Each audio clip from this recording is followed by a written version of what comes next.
Hi, this is Matt Reisinger with Reisinger Homes. Welcome to my video blog on green building and building science. I'm here today in front of a friend's house who's buying this house. This is a 1972 built home in Northwest Hills in Austin, Texas. I've done some remodeling in this neighborhood. In fact, my wife grew up in this neighborhood. These houses are well built, but a lot of them are energy hogs, and you're about to see an attic on a real energy hog. As I mentioned, my friend Brian is buying this house. He closes in a couple weeks. And he asked me to stop by and take a look at it to see what we could do to really help him on his energy bills. We're in the cool time of year now in Austin. It's October. We do have some cold spells here in the wintertime, but really the biggest energy loss for us are those hot summers. So let's get up in that attic and see what we could do for Brian in terms of helping him to reduce his energy bills in this house. You ready? Let's go take a look.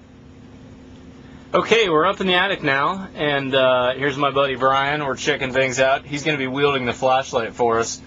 When you're in a house of this vintage, it's 37 years old, there's a lot of kind of low-hanging fruit, and one of the things I wanted to show you up here, any penetration of pipes or wires, you can see they drilled a hole for a wire right there, just to your right of that shining light there, Brian, and they ever put a wire through it, and then we've got that pipe right there penetrating through. All these areas in the attic are perfect air leak locations.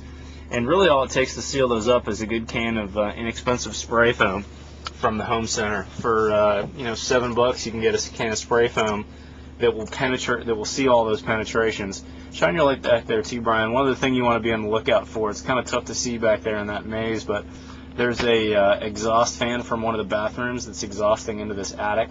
You can see there that's not hooked up to anything. That's a problem. We're going to have to get that fixed. And also you'll notice these 2x6, I guess, floor ceiling joists. I think they are. Maybe they're 2x4.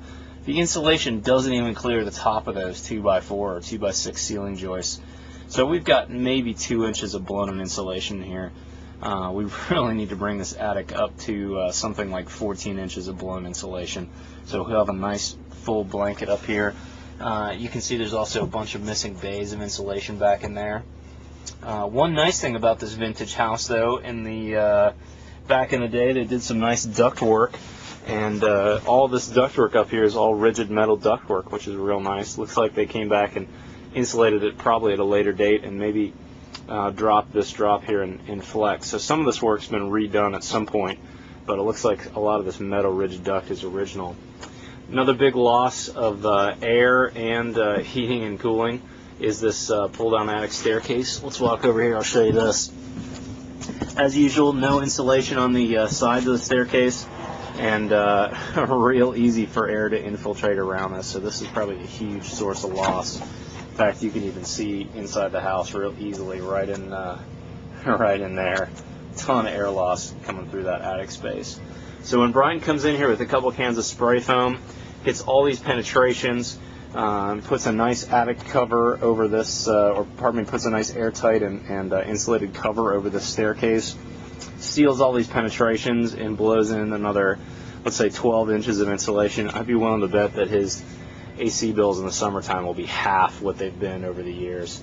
So a lot of fairly inexpensive ways to really upgrade the thermal performance of this house. Thanks for joining me, Brian, and thanks for letting us show off your attic. Good luck. We'll have to come back by after you're done with us and see how it turns out. Certainly, we'll do a post-inspection. Exactly. Have a good day, everybody. Hey, one quick footnote. I'm sorry, I thought we were done filming up here in this attic, but I realized I wanted to show you one other quick thing. There's an interior vaulted ceiling, I guess I'd call it, and we're looking at the upside attic of that. And on the gable ends of that vaulted ceiling, they've got this bad insulation here. And you've heard me talk ill will about bad insulation, and here's one of the reasons why. You can see a couple of these bats have just fallen down. So, when you do bad insulation, it's not necessarily a bad form of insulation.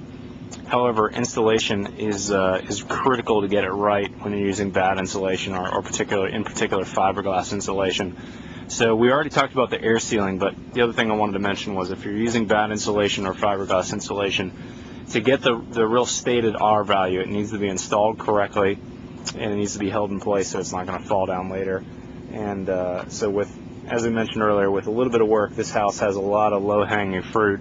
I'd be willing to bet that Brian will be able to reduce his energy bills in half over summertime, especially in a cooling dominated climate like Austin, Texas.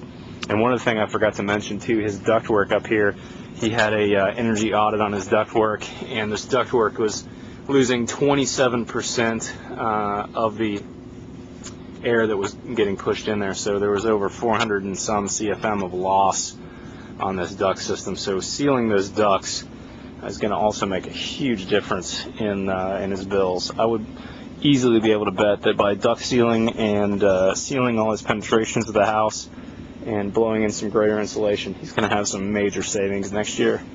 Anyways, thanks for joining me, and thanks for allowing me to hit the post note. Talk to you later.